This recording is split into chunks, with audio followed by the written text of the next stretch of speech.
silhouette. I'm getting stronger, step by step. The clock is ticking, but there's no time for regrets. I've been flying from town to town, from London to Taiwan. I've been all around the globe, trying to protect your soul. We are heroes tonight. We will fly above the sky. We are heroes tonight. Yeah. We are heroes tonight. We will fly above the sky. We are heroes tonight.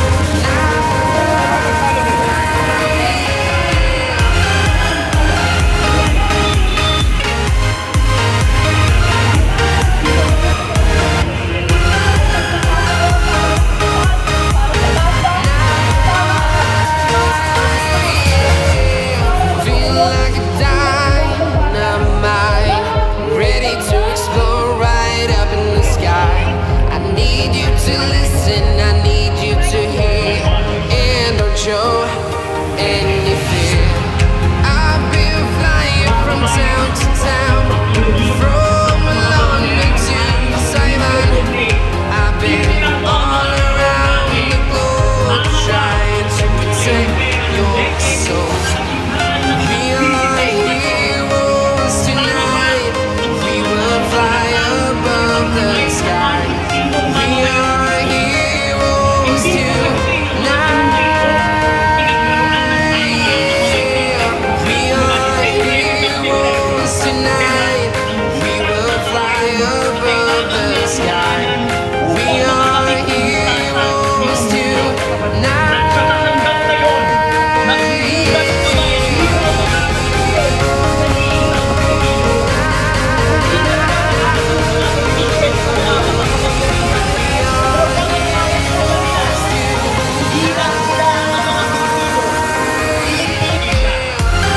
Malakas na kalaban ang alimaw na may dalawang ulo. Isang larangan ng himpian lamang ang nandyan din ang budget, nandyan din ang pangkamit ng tunay na justisya para sa mga biktima ng diktadura. Nandyan din Kasama po ng tatay ang nanay ko. At mula po noon, ako po yung talagang tinago po yung aking experience na yun. Hindi ko makakalimutan na ganun pala I've been ang flying from Pilipino. town to Ganun pala town, ang kabayanihan ng from Pilipino. London Ngunit alam to natin ang Taiwan. nangyari nitong I've nakaraan. been all 3 taon na around the nakalilipas. globe, trying Yung to pamilya na dapat ay hindi na natin pinabalik ay nakabalik sa loob ng Malacanang. Masakit ito sa amin at ang organisasyon namin ato sapagkat hindi na nga, wala na nga si Butsakino, ang aming founder. Palagay ko, kung nabubuhay siya, siya ngayon ang nagsasalita. Hindi po ako. Pero dahil wala na po siya, kami po ay nakikiisa sa sambayanan para ideklara ang Marcos experiment ay isang failed experiment from the start.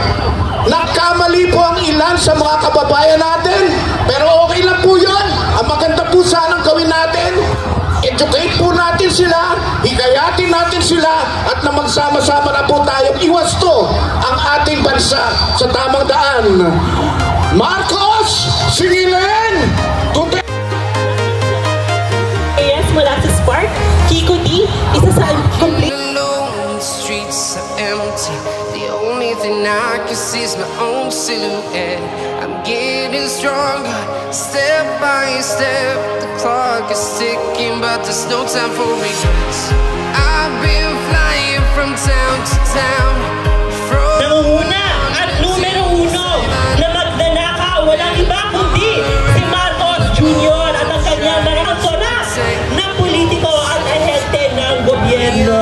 Kaya naman, sa punto pong ito mga kasama, pakinggan na natin sina Bonifacio Ilagan ng campaign against the return of the Marcoses in Malacanang o Corva at si Professor David Michael Saluan ng Taong Bayan Ayaw sa Magnanakaw at Abusado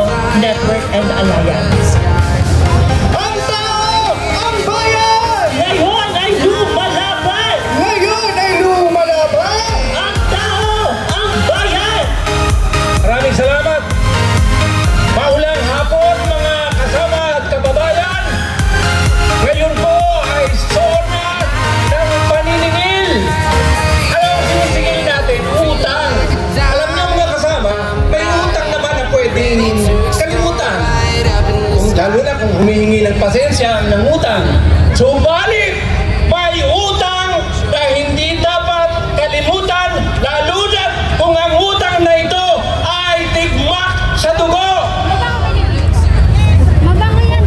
Ang pamilyang Marcos ay may utang na dugo at higit pa.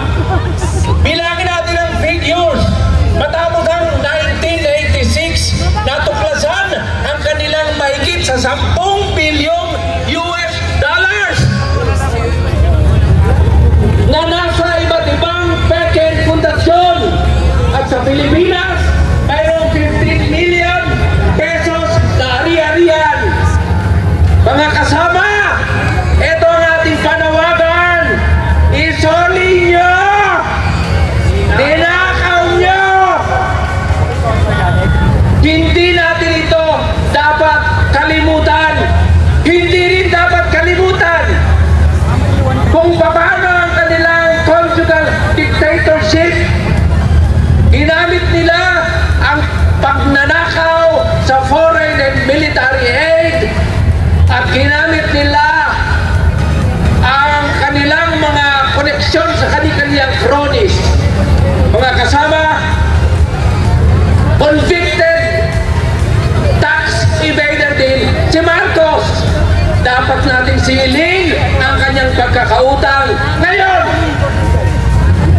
tanungin natin, at ano ba ang kanyang confidential and intelligence fund? Ang sabi sa mga balita, mahigit sa 10 bilyong piso. O saan dadalhin ang perang yon? Mapagkakatiwalaan ba natin siya sa paghawak ng salapi? Mga kasama, nagtayo ba ng Maharlika Investment Fund? Corporate arm daw ito, pamanahan upang magkaroon ng dagdag na pondo ang pamahalaan. Tanungin natin, last na ito mga kasama, alam nyo ba kung magkano ang sweldo ng Chief Executive Officer ng Maharlika Investment Fund? Hindi